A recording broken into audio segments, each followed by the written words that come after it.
GeM TV நேயர்களுக்கு அன்பு வணக்கங்களை கூறிக்கொண்டு வழக்கம் போல் விநாயகப் பெருமானை வணங்கி இன்றைய 12 ராசிகளுக்கான பலன்களை காணலாம். இன்று 17/1/2025 தை பிறந்திருக்கின்றது. 4ஆம் தேதி இன்றைய நாள். அருமையான வெள்ளிக்கிழமை, குரோதி வருடம் தை மாத முதல் வெள்ளிக்கிழமை. இந்த தை மாத முதல் வெள்ளிக்கிழமையிலே மாவிளக்கு மாவு போடுவது என்பது இல்லத்திற்கு சுபிக்ஷத்தை ஏற்படுத்தி தரும். இன்றைய நாள் மகாலட்சுமியை வணங்கி, அம்பாளை வணங்கி, வீட்டிலே இருக்கின்ற சுமங்கலி பெண்கள் மாவிளக்கு போட அந்த இல்லத்திலே மகாலட்சுமியினுடைய அருள் பரிபூர்ணமாக நிறைந்திருக்கும். நல்ல தீர்க்க சுமங்கலிய யோகம் கிடைக்கும். ஆகவே இன்றைய நாளிலே மகாலட்சுமி தாயாரை வணங்குங்கள், மாவிளக்கு ஏற்றி வழிபடுங்கள். இன்றைய ஆதிக்க கிரகம் சுக்கிர பகவான். சுக்கிரனுக்கு அதிபதி மகாலட்சுமி. அதற்காகவேதான் இன்றைய நாளிலே மகாலட்சுமி தாயாரை வழிபட வேண்டும். இன்றைய உபவிசேஷம் சங்கடஹர சதுர்த்தி. விக்னங்களை எல்லாம் அகற்றுகின்ற அந்த விநாயகப் பெருமானை வணங்க வேண்டிய நாள். ஆகவே இன்றைய நாளிலே எப்படி நாம் பிரித்து கொள்ள வேண்டும்? காலையிலே மகாலட்சுமி வழிபாடு செய்ய வேண்டும். மாலையிலே சங்கடகர சதுர்த்தி விநாயகப் பெருமானுக்கு ஒரு நெய்தீபம் ஏற்றி ஒரு சதுர்காய் விட்டு ஒரு அர்ச்சனை செய்து கொண்டு வந்தால் இல்லத்திலே எந்த விதமான சங்கடங்களும் இருக்காது. ஆகவே இன்றைய நாளிலே 2 தெய்வங்களையும் 12 ராசிக்காரர்களும் வணங்க வேண்டும். மகாலட்சுமி தாயாரை வணங்க வேண்டும். மாலையிலே விநாயகப் பெருமானை வணங்கி விநாயகர் கோவிலுக்கு சென்று வாருங்கள். இன்றைய சூரிய உதயம் காலை 6:35 சூரிய அஸ்தமனம் மாலை 6:02 நல்ல நேரம் காலை 9:30 முதல் காலை 10:30 வரை. அதேபோல் மாலை 4:30 முதல் மாலை 5:30 வரை. இன்றைய ராகு காலம் காலை 10:30 முதல் மதியம் 12 வரை. இன்றைய யமகண்டம் மதியம் 3 முதல் மாலை 4:30 வரை. இன்றைய குளிகை நேரம் காலை 7:30 முதல் காலை 9 வரை.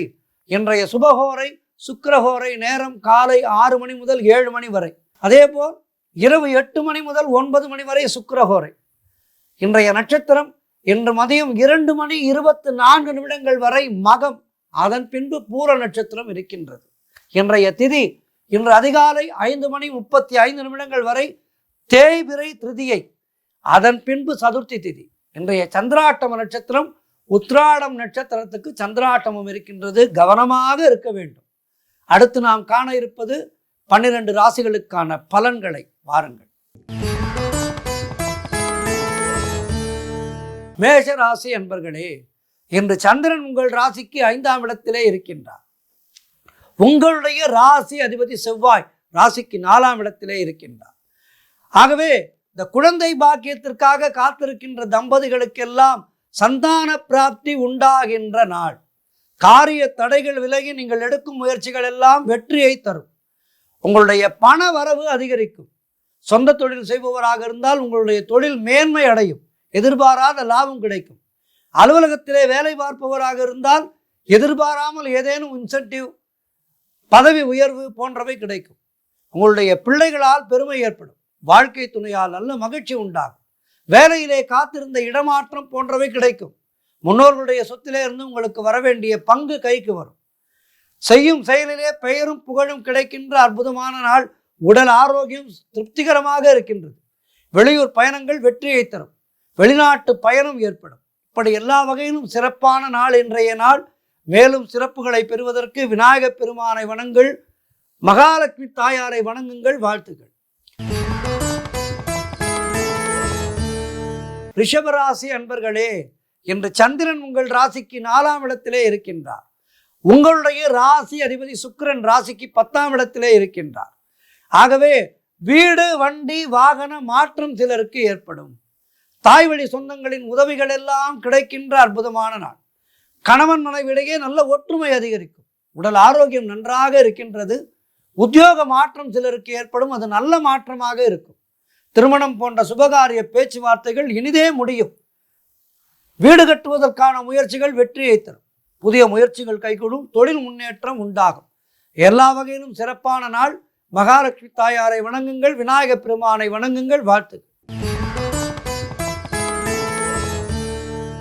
மிதுன ராசி அன்பர்களே, இன்று சந்திரன் உங்கள் ராசிக்கு 3ஆம் இடத்திலே இருக்கின்றார். உங்களுடைய ராசி அதிபதி புதன் ராசிக்கு 7ஆம் இடத்திலே இருக்கின்றார். ஆகவே இன்று இளைய சகோதரர்கள் மூலம் நல்ல அனுகூலம் உண்டாகும். நீங்கள் நினைத்ததெல்லாம் நல்லபடியாக நடக்கக்கூடிய அற்புதமான நாள். வெளியூர் பயணங்கள், வெளிநாட்டு பயணங்கள் வெற்றியை தரும். காரிய தடைகள் விலகும். கூட்டு தொழிலிலே நல்ல லாபம் ஏற்படும். உறவினர்கள் மூலம் நல்ல ஆதாயம் உண்டாகும். குழந்தைகளால் பெருமை அடைவீர்கள். உடல் ஆரோக்கியம் சிறப்பாக இருக்கும். எதிர்பார்த்திருக்கின்ற பணம் கைக்கு வரும். நண்பர்கள் மூலம் எதிர்பார்த்த உதவிகள் கிடைக்கும். உறவினர்கள் மூலம் எதிர்பார்த்த உதவிகள் கிடைக்கும். வேலையிலே இருந்து வந்த பிரச்சனைகள் எல்லாம் சரியாகின்றன. எல்லா வகையிலும் சிறப்பாக இருக்கின்றது. மகாலட்சுமி தாயாரை வணங்குங்கள். விநாயகப் பெருமானை வணங்குங்கள். வாழ்த்துக்கள். கடகராசி அன்பர்களே, இன்று சந்திரன் உங்கள் ராசிக்கு 2ஆம் இடத்திலே இருக்கின்றார். ஆகவே என்ன நடக்கும்? பழைய பாக்கிகள் வசூலாகும். எப்போதோ செய்த வேலைக்கு பணம் கொடுக்காமல் இருந்திருப்பார்கள். இன்றைய நாளிலே உங்களுக்கு தேடி வரும். பழைய பாக்கிகள் வசூலாகின்றன. உழைப்புக்கு ஏற்ற ஊதியம் கிடைக்கும். கடன் பிரச்சனைகள் இருந்தால் அவை முற்றிலுமாக தீரும். நண்பர்கள் மூலம் நல்ல அனுகூலம் உண்டாகும். கணவன் மனைவியிடையே நல்ல ஒற்றுமை ஏற்படும். திடீர் பண வரவு உண்டாகும். சிலருக்கு பதவி உயர்வோடு வேலை மாற்றம் ஏற்படும். வீடு, வண்டி, வாகன மாற்றம் உண்டாகின்ற அற்புதமான நாள். கூட்டு தொழிலிலே நல்ல லாபம் ஏற்படும். கூட்டாளிகள் உங்களை புரிந்து கொள்வார்கள். உங்களிடம் வேலை பார்ப்பவர்கள் உங்களை புரிந்து கொண்டு உங்களுக்கு அனுசரணையாக இருப்பார்கள். குலதெய்வ வழிபாடு வெற்றியை தரும். மனம் மிகவும் சந்தோஷமாக இருக்கும். காரிய வெற்றிகள் உண்டாகின்ற நாள். மகாலட்சுமி தாயாரை வணங்குங்கள். விநாயகப் பெருமானை வணங்குங்கள். வாழ்த்துக்கள். சிம்ம ராசி அன்பர்களே, இன்று சந்திரன் உங்கள் ராசியிலேயே இருக்கின்றார். உங்களுடைய ராசி அதிபதி சூரியன் ராசிக்கு 6ஆம் இடத்திலே இருக்கின்றார். ஆகவே என்ன ஆகும்? அரசு வகையிலே நல்ல ஆதாயம் உண்டாகும். அரசாங்க ரீதியாக ஏதேனும் முயற்சிகளை செய்து கொண்டிருந்தீர்கள் என்றால் அந்த முயற்சிகளை இன்றைய நாளிலே கடுமையாக தொடங்குங்கள். வெற்றி கிடைக்கும். நினைத்த காரியம் அனைத்தும் நல்லபடியாக நடக்கக்கூடிய அற்புதமான நாள். எதிலும் வெற்றி உண்டாகும். உடல் ஆரோக்கியத்திலே நல்ல முன்னேற்றம் உண்டாகும். வேலை மாற்றம் சிலருக்கு ஏற்படும். எதிர்பார்த்த பணம் கைக்கு வரும். பொருளாதாரம் திருப்திகரமாக இருக்கும். பிள்ளைகளால் பெருமை ஏற்படும். காரிய தடைகள் விலகி நீங்கள் எடுக்கும் முயற்சிகள் எல்லாம் வெற்றி. மனம் மிகவும் உற்சாகமாக காணப்படக்கூடிய அற்புதமான நாள். குழந்தை பாக்கியத்திற்காக காத்திருக்கின்ற தம்பதிகளுக்கு குழந்தை பாக்கியம் உண்டாகும். எல்லா வகையிலும் ஏற்றமான நாள். மகாலட்சுமி தாயாரை வணங்குங்கள். விநாயகப் பெருமானை வணங்குங்கள். வாழ்த்துக்கள். கன்னி ராசி அன்பர்களே, இன்று சந்திரன் உங்கள் ராசிக்கு 12ஆம் இடத்திலே இருக்கின்றார். உங்களுடைய ராசி அதிபதி புதன் ராசிக்கு 4ஆம் இடத்திலே இருக்கின்றார்.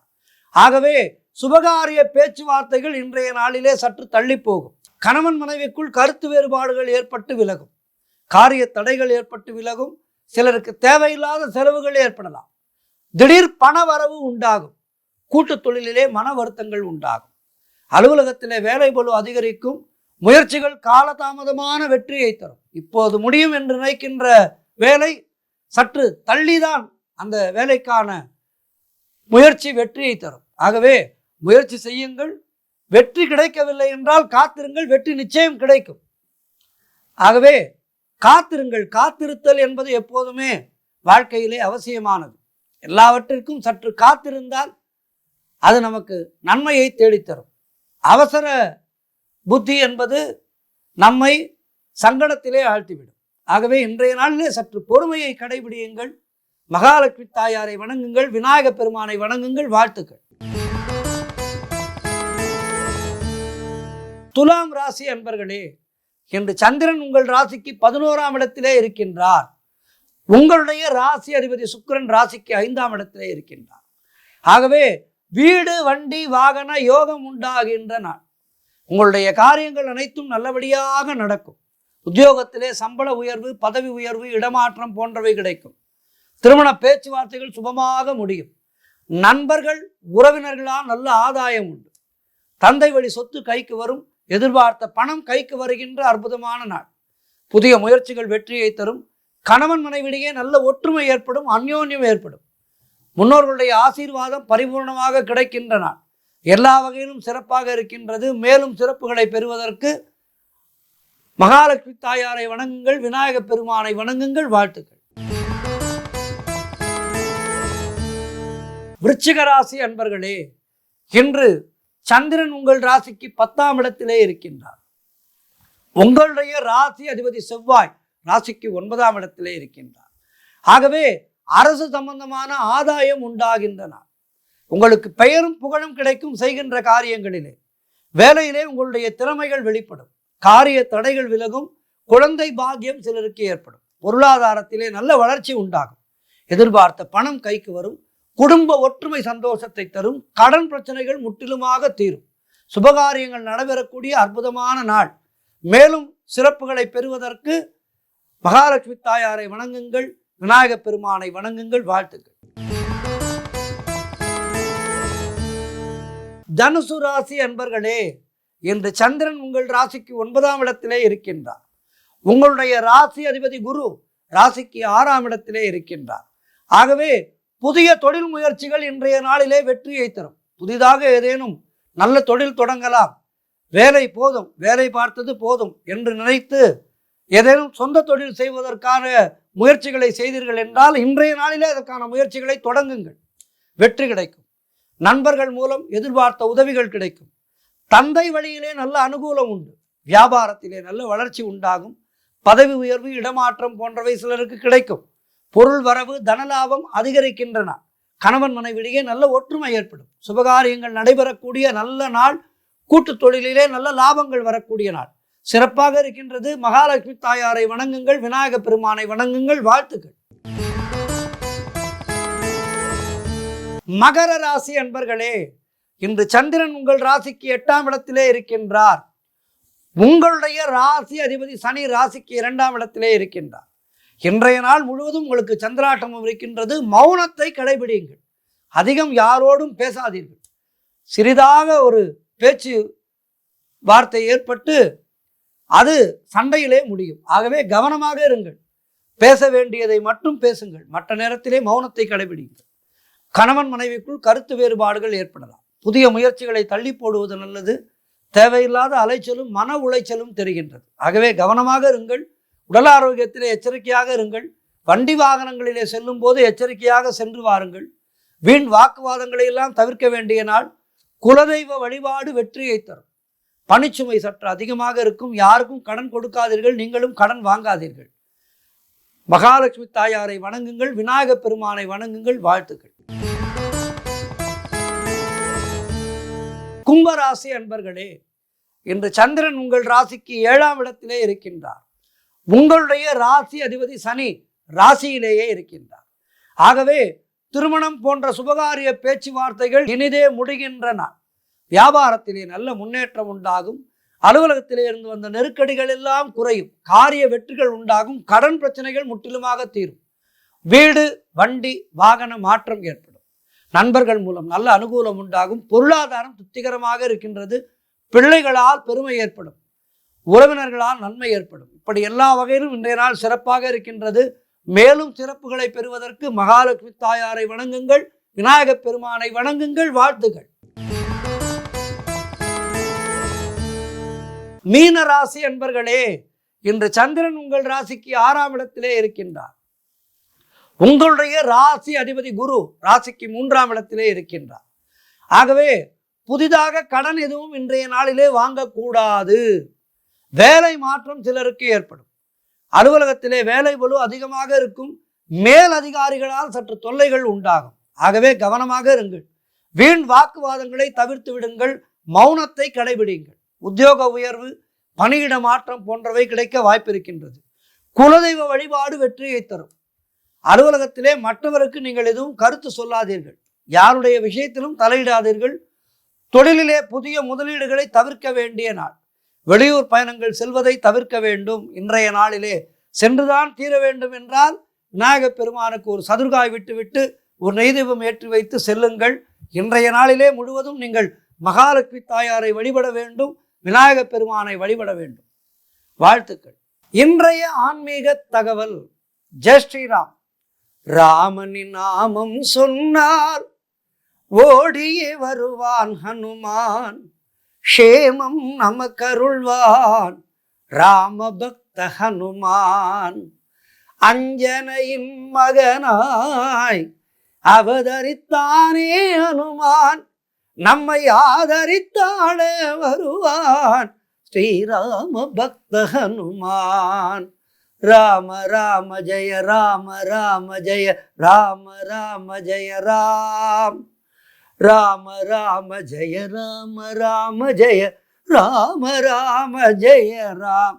ராமனுடைய நாமத்தை சொன்னாலே மனதுக்கு எத்தனை ஒரு மகிழ்ச்சி ஏற்படுகின்றது பாருங்கள். ஆஞ்சநேய பெருமான் ராம நாமத்தை கேட்டால் உடன் அங்கு வந்து நமக்கு அருள் புரிகின்ற பகவான். ஆஞ்சநேயருக்கு அசாத்திய காரியன் என்று பெயர் உண்டு, அசாத்திய சாதகன் என்று பெயர் உண்டு. அதாவது யாருமே செய்ய முடியாத விஷயங்களை அப்படியே போகின்ற போக்கிலே செய்பவன் ஆஞ்சநேய பெருமான், சர்வ வல்லமை படைத்தவன்.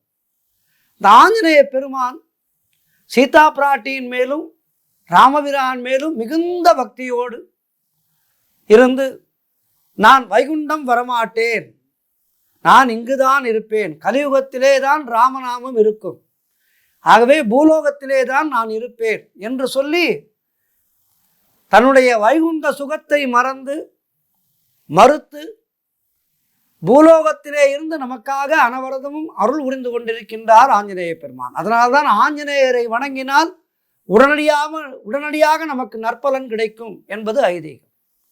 இந்த பரம பக்தனான ஆஞ்சநேய மூர்த்திக்கு ராமாயண காலத்திலே எல்லாம் முடிந்து பட்டாபிஷேகம்லாம் முடிந்து சீதாதேவிக்கு ஒரு ஆசை, நமக்கு இத்தனை தூரம் ஒரு உதவி செய்த ஆஞ்சநேயனுக்கு நாம் ஒரு மிகப்பெரிய விருந்தளிக்க வேண்டும் என்று முடிவு கட்டினார். முடிவு கட்டி ஆஞ்சநேயனை, குழந்தாய், உனக்கு என்னுடைய கையால் சமைத்து போடப் போகின்றேன், நீ வந்து சாப்பிடு என்றார் சீதாதேவி. ஆஞ்சநேயனுக்கு மிகுந்த சந்தோஷம். அன்னை சீதாதேவி தன் கையால் தனக்கு விருந்து வைக்கின்றாளே என்று உடனடியாக வருவதற்கு ஒப்புக்கொண்டான் ஆஞ்சநேயன். சீதை தன் தோழிமார்களோடு பலவிதமான சாப்பாடுகளை தயார் செய்தார். சீதை தன்னுடைய தோழிகளோடு சேர்ந்து பலவிதமான சாப்பாடுகளை தன்னுடைய கையாலே சமைத்தார். ஹனுமனும் விருந்துக்கு வந்துவிட்டார். ஸ்நானம் செய்துவிட்டு ஜபம் செய்து கொண்டே சாப்பிடுவதற்கு அமர்ந்தார் ஆஞ்சநேய பெருமான். சீதை தன்னுடைய தோழிகளோடு பரிமாறினார். ஆஞ்சநேயர் சாப்பிட்டு கொண்டிருந்தார். சீதா பிராட்டி போட போட ஹனுமன் சாப்பிடுகின்றார், சாப்பிட்டு கொண்டே இருக்கின்றார். செய்து வைத்த உணவு எல்லாம் தீர்ந்து விட்டது. ஆனால் போடுங்கள் தாயே, இன்னும் போடுங்கள் என்றார். சீதாதேவிக்கு ஒன்றுமே புரியவில்லை. ஐயோ, என்ன இவர் இப்படி சாப்பிடுகிறாரே, சாப்பிட்டு கொண்டே இருக்கின்றாரே, சமைத்ததே தீர்ந்து விட்டது, மறுபடியும் சமைக்க வேண்டும், எப்படி சமைத்து போடுவது, இதனை எப்படி ஆஞ்சநேயரிடம் சொல்வது, ஒருவரை அமர வைத்து விட்டு அதன் பின்பு சமைப்பது என்பது விருந்தாளியை அவமதிப்பது அல்லவா, என்ன செய்வது என்று சீதாதேவிக்கு ஒன்றுமே புரியவில்லை. லக்ஷ்மணனை அழைத்தாள். அனுமன் சாப்பிட்டு கொண்டிருக்கின்றார். லக்ஷ்மணனை தனியாக அழைத்து சென்று, நாம் எல்லோரும் இல்லத்திலே யாரேனும் வந்து விட்டார்கள் என்றால் உடனடியாக நம்முடைய வீட்டிலே இருக்கின்ற கடைக்குட்டியை அனுப்பி கடைக்கு போய் ஏதாவது வாங்கிட்டு வாடா சீக்கிரம் என்று சொல்லுவோம் அல்லவா. அதுபோல் லக்ஷ்மணனிடம் சீதாதேவி, என்னடா பண்றது புரியலையே, சாப்பிட்டுட்டே இருக்கான் ஆஞ்சநேயன். தாயே, நீங்கள் ஒன்றும் கவலைப்படாதீர்கள், என்ன செய்வது இப்போது கேட்கின்றாரே, ஒன்றும் இல்லை. அவருக்கு சாப்பாட்டில் எல்லாம் திருப்தி வராது. ஒரு துளசி தளத்தை எடுத்து அதிலே சந்தனத்தால் ராமநாமத்தை எழுதி அவருடைய இலையிலே போட்டு விடுங்கள். அந்த ஒரு துளசி இலையை சாப்பிட்டாலே அவருடைய பசி அடங்கிவிடும். அவர் ராமநாமத்துக்கு மட்டும்தான் மயங்குவார் அம்மா என்று சீதாதேவியிடம் லக்ஷ்மணர் வினயத்தோடு சொல்கின்றார். அன்னியார் அல்லவா, அன்னியை தன்னுடைய தாய் போல் நினைத்தவர் லக்ஷ்மணன். ஆகவே அன்னியாருடைய மனம் கோணாது, அதனை நானே செய்கின்றேன் அம்மா, நீங்கள் கூட செய்ய வேண்டாம், நானே செய்கின்றேன் என்று ஒரு துளசி இலையிலே சந்தனத்தால் ராமருடைய நாமத்தை எழுதுகின்றார். ராமநாமத்தை எழுதி அதனை சாப்பாட்டிலே கலந்து கொடுக்கின்றார். ராமர் பசி அடங்கி விடுகின்றார். ஆஞ்சநேயர் பசி அடங்கி விடுகிறார். ஏப்பம் விட்டவாறே ஜெய் ஸ்ரீராம் என்று சொல்லி எழுந்து விடுகின்றார். போதும் என்று சொல்லி சீதாதேவிக்கு ஆச்சரியம்.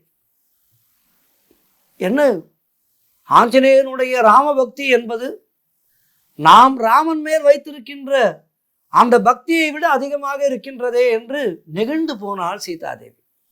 ராமரிடம் நிறைய விஷயங்களை சொன்னார். ராமர் சிரித்துக்கொண்டே சொன்னார், ஆஞ்சநேயன் பரம பக்தன். ஆஞ்சநேயனை யார் யாரெல்லாம் வழிபடுகின்றாரோ அவர்களுடைய வாழ்விலே அவர்கள் கேட்டவுடன் அவர்களுடைய குறைகளை நான் அகற்றுவேன் என்று ராமபிரான் சீதாதேவியிடம் தெரிவித்தார். ஆகவே ஆஞ்சநேயரை வணங்கிவிட்டால் நமக்கு ராமருடைய அருள் கிடைக்கும், அன்னை சீதாதேவியினுடைய அருள் கிடைக்கும், லக்ஷ்மணனுடைய அருள் கிடைக்கும். இப்படி எல்லா தெய்வங்களுடைய அருளும் நமக்கு கிடைத்துவிடும் ஆஞ்சநேயா என்ற ஒரு வார்த்தைக்கு. ஆஞ்சநேயனை கூட ஆஞ்சநேயா என்று அவனுடைய பெயரை சொல்லி அழைக்க வேண்டாம், ராமா என்றால் போதும். அந்த ராமா என்கின்ற அந்த நாமத்துக்கு ஓடி வந்து நமக்கு அருள் புரிவான் ஆஞ்சநேயன். ஜெய் ஸ்ரீராம். இந்த கதையானது துளசி ராமாயணத்திலே கர்ண பரம்பரை கதையாக வருவது. இதனை கிருஷ்ண பிரேமி சுவாமிகள் அருளி இருக்கின்றார்.